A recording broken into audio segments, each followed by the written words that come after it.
음식점 중에서도 술집, 카페 등은 감면 대상 업종이 아닙니다. 그런데 베이커리는 또 감면 대상 업종이에요. 그래서 다리 하나만 건너가면 감면율이 2배 이상 되기도 합니다. 안녕하세요. 세무회계 하원의 김회문 세무사입니다. 오늘은 창업을 준비하시는 분이라면 무조건 알고 계실 창업세액 감면에 대해서 알아보도록 하겠습니다.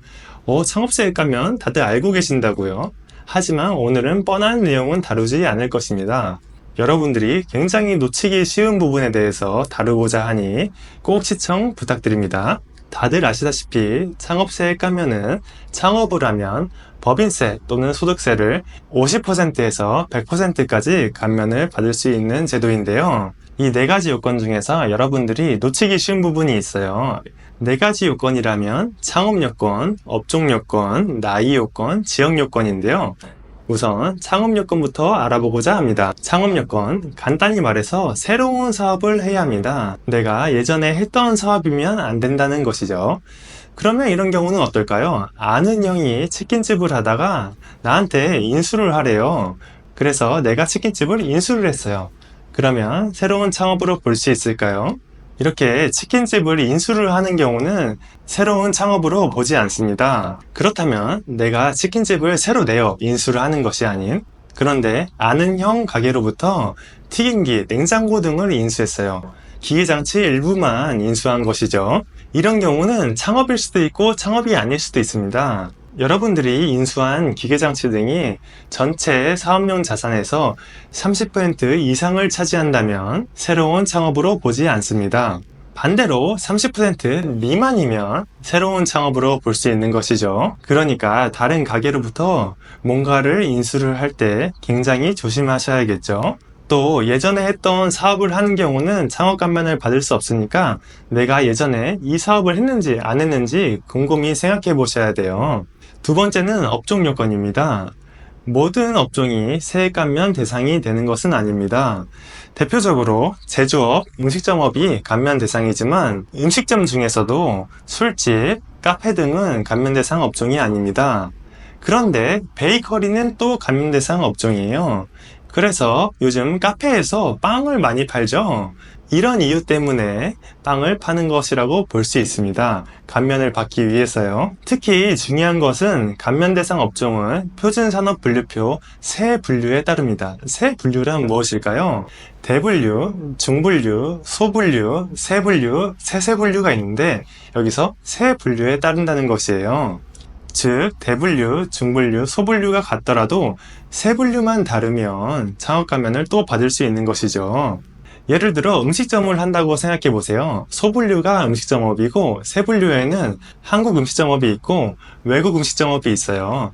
따라서 한국 음식점업을 하다가 외국 음식점업을 하면 일식 같은 거 말이죠. 또다시 세액 감면을 받을 수 있습니다. 그런데 여러분들이 세분류에 대해서 다 알기가 쉽지가 않아요. 그래서 창업을 할 때 반드시 세무사님과 상담을 하시고 결정하시길 바라겠습니다. 세 번째는 나이 요건입니다. 청년 창업자와 일반 창업자가 있습니다. 청년 창업자는 최대 100% 세액 감면이 되고 일반 창업자는 최대 50% 세액 감면이 됩니다. 그러면 청년이란 무엇일까요? 취업 당시 대표자의 나이가 만 15세 이상에서 만 34살 이하이면 청년이라고 봅니다. 그런데 많은 남성분들이 군대를 다녀왔죠? 군대에 보통 1년 6개월 동안 가는데 이 기간만큼은 나이에서 빼줍니다. 따라서 군대를 갔다 온 남성 만 35살에서 1년 6개월을 빼니까 청년으로서 감면을 받을 수 있는 것입니다. 일반 창업자는 청년이 아닌 자입니다. 청년 창업자의 여집합이라고 보시면 편합니다. 마지막은 지역 요건입니다. 수도권 가밀억제권역에 해당되는지 해당 안 되는지에 따라서 감면율이 달라집니다. 수도권 가밀억제권역이란 간단히 말해서 서울과 그 주변 지역들을 말하는데요. 지도로 보자면 이렇습니다. 청년 창업자 같은 경우는 수도권 가밀억제권역 밖에서 창업을 하면 100% 감면을 받을 수 있고 안에서 창업을 하면 50% 감면을 받을 수 있습니다. 일반 창업자 같은 경우는 밖에서 창업을 하면 50% 감면을 받을 수 있고 안에서 창업을 하면 0%, 즉 감면을 받을 수 없습니다. 따라서 지역이 굉장히 중요한데요. 인천이나 남양주 같은 곳이 좀 특이해요. 수도권 가밀억제권역인 곳도 있고 아닌 곳도 있어요. 같은 지역이지만 동네에 따라서 다른 것이죠. 그래서 다리 하나만 건너가면 감면율이 2배 이상 되기도 합니다. 그러면 사업장을 이전하는 경우는 어떨까요? 감면율이 달라질까요? 예를 들어 50% 감면을 받을 수 있는 곳에 있다가 100% 받을 수 있는 곳으로 이사를 하는 경우는 어떨까요? 아쉽게도 100%를 받을 수 있는 곳으로 이사를 하더라도 그대로 50% 감면을 받습니다. 그래서 처음 어디다 등록을 하는지 굉장히 중요한 것이죠. 반대로 50% 감면을 받을 수 있는 곳에 있다가 0% 받을 수 있는 곳, 즉 서울로 이전을 하면 어떻게 될까요? 당연히 감면을 받을 수 없겠죠. 따라서 이사를 하실 때, 사업장 이전을 하실 때 굉장히 조심하셔야 돼요. 또 최근에 공유 오피스가 많잖아요. 요즘 공유 오피스에서 창업 많이 하시죠. 근데 이런 기사를 들어보셨을 거예요. 공유 오피스에서 일하는 사람들 조사를 한다. 그러면 공유 오피스에서 창업을 하면 감면을 받을 수 없는 것일까요? 아닙니다. 실제로 내가 그 공유 오피스에서 일을 하고 있다면 감면을 받을 수 있는 것이지요. 간혹 세무서에서 갑자기 공유 오피스로 찾아오기도 해요. 실제로 일을 하고 있는지 조사를 하는 것이죠.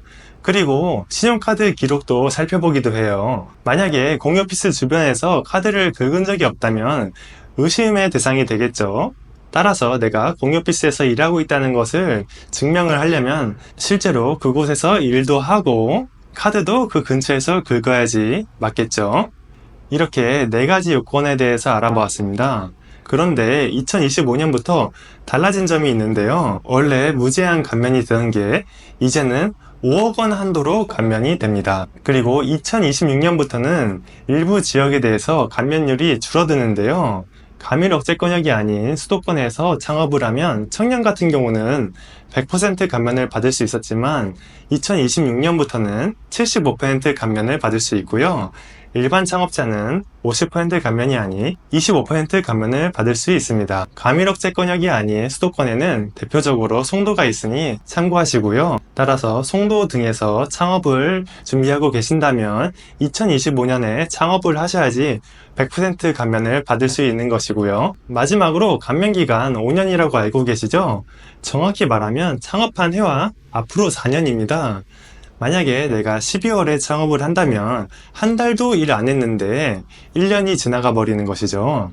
그런데 창업 감면은 이익이 나는 해부터 카운트를 해요. 만약에 이익이 나지 않았으면 자동적으로 감면 기간이 연장되는 것이죠. 일반적으로 사업 초창기에는 이익이 나지 않으니까 12월에 창업을 하는 것도 괜찮을 수 있겠네요. 네, 이렇게 창업세액 감면에 대해서 알아보았는데요. 굉장히 복잡한 부분이 많지요. 모든 요건을 충족해야지 감면을 받을 수 있으니 전문가와 상담을 하시길 바라겠고요. 오늘 영상이 도움이 되셨다면 좋아요와 구독 부탁드립니다. 감사합니다.